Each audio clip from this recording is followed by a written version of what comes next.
Rhodes Show. Turn up your mind. The numbers have been amazing so far. In reality, the election was a disaster for Trump. At his election watch party in Mar-a-Lago, he was fuming as many of the most high-profile candidates he endorsed went down. We want Oz to get some of the juice. In Pennsylvania, Trump's chosen Senate candidate lost. So did his pick for governor. Doug Mastriano, one of the many Trump candidates who repeated his lies about the 2020 election. We didn't win today. And so did Don Bolduc, the Trump-endorsed Senate candidate in New Hampshire, who kept spreading conspiracy theories about the election right up to his final debate against Democrat Maggie Hassan. We need to make sure that school buses loaded with people at the polls don't come in and vote. You're claiming that buses full of voters who are not permitted to vote here, you're claiming that that happens in New Hampshire? I am claiming that that is what Granite Staters tell me, and I think it's valid. And I believe in it. What you just heard from Don Bolduc is his continued attempt to stoke the big lie. This is a good night! On the flip side, New Hampshire's Republican Governor Chris Sununu, who has called Trump bleeping crazy, won easily. Georgia re-elected Republican Governor Brian Kemp, who stood up to Trump when Trump questioned Georgia's 2020 election results. Yeah, that's right. And then there was Florida's Ron DeSantis, who neither sought nor received Trump's endorsement. Thank you for a historic landslide victory! DeSantis didn't need Trump. He won by nearly 20 points without him. All right, so John Carl back with us here tonight as well. And John, you've learned from your sources tonight that with this potential announcement coming from former President Trump next week, believed to announce that he will run for president again, that there are those close to him and some in Republican circles urging him not to announce now in this time frame when we're waiting for the Georgia runoff. Trump has teased that it's next Tuesday that he's going to announce his presidential campaign. New Hampshire Governor Chris Sununu, Republican, said that's a terrible idea. And he said, I don't know who's advising him, but they should all be fired. But here's the thing. Some of Trump's top advisors are also telling him that he should hold off and at least not do it before that Georgia runoff. That's true. I actually heard Jason Miller tell him not to do it, right? So does that change his plans as far as announcing? So no formal decision yet. Of course, President Trump had said that he would be making an announcement on November 15th, next Tuesday. I'm advising the president to hold off until after the Georgia race, after Herschel Walker.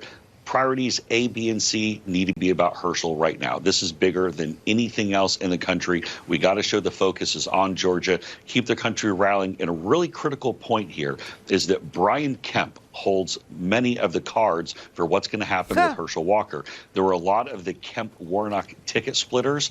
Kemp didn't do anything for Herschel Walker in the general election.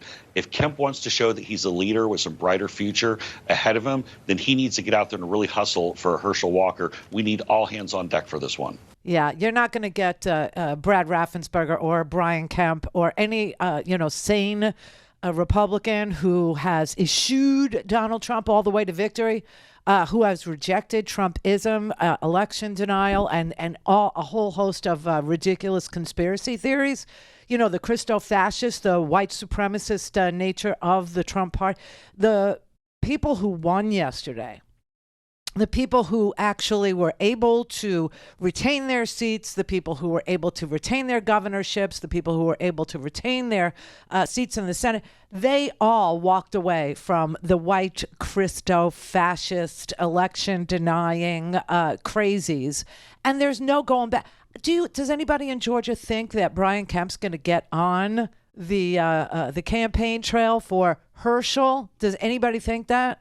Because I don't think that. And in fact, if we could finally just get a result. Now, I understand, Arizona, Saturday. They're Saturday because things that are postmarked by Election Day are still welcome up until Saturday in order to be counted. And, you would want that. You really would want that. You would want a postmark to mean something in an election cycle, right? And so we have to be patient and we have to, just wait for all of the legally cast ballots to be counted. In Arizona, Nevada, you still have 16% of the vote out. That's not a whole lot, but you still have 16% of the vote out. And then, of course, Georgia is going to go to a runoff because they have no ranked choice voting. which would solve a lot of this problem. I'm just saying, meaning that if nobody gets 50%, then you start to, add up the second choice, right, to the first choice. Just saying.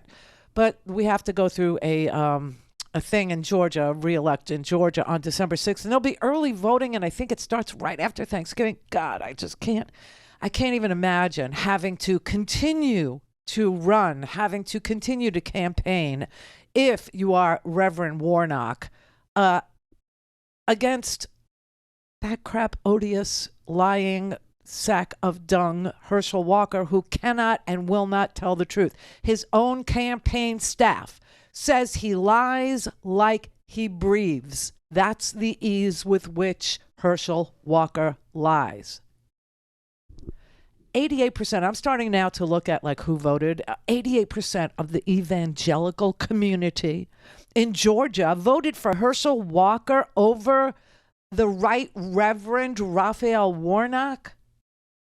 Oh my God, something has gone very, very bad in the education system of this here country.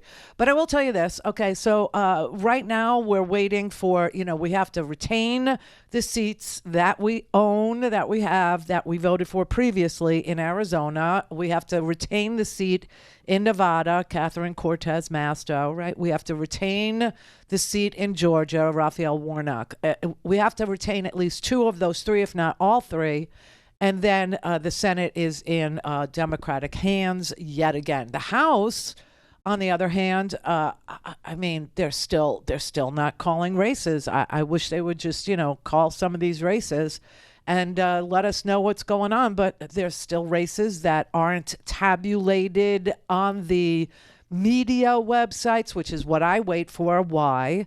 Because they have decision desks, okay? And their decision desks are full of statisticians and mathematicians and, people who have the exact vote counts that are coming out of various polling places, counties, etc. And I don't have a team like that. So I wait until the numbers get posted on, NBC, ABC, CBS,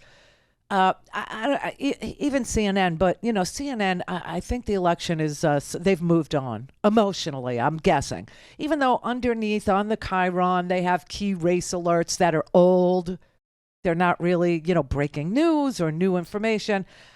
They just did a story. See, this is good. The Christo-fascists have failed. The insurrection in this country seems to have been defeated.